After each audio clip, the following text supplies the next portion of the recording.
যেহেতু একটা পয়েলগাঁওয়ের পরে একটা সিচুয়েশন অ্যারাইজ করেছে,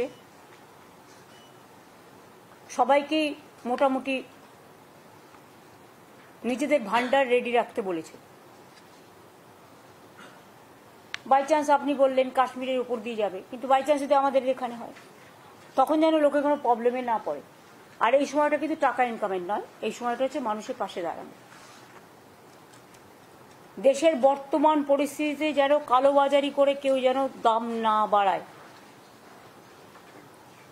কেউ যেন হোর্ডিং করবার চেষ্টা না করে,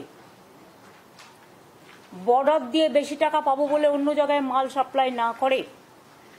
মাল মানে মেটেরিয়াল, যেমন আগের বার আমি দেখেছি বারণ থাকা সত্ত্বেও গড়বেতা, ঝাড়গ্রাম, চন্দ্রকোনা এবং বিক্রম প্রধানের এলাকাটার যেন কি নাম যেন রে, দাঁতন, এইসব জায়গা দিয়ে সমস্ত আলু বেরিয়ে গেছিল।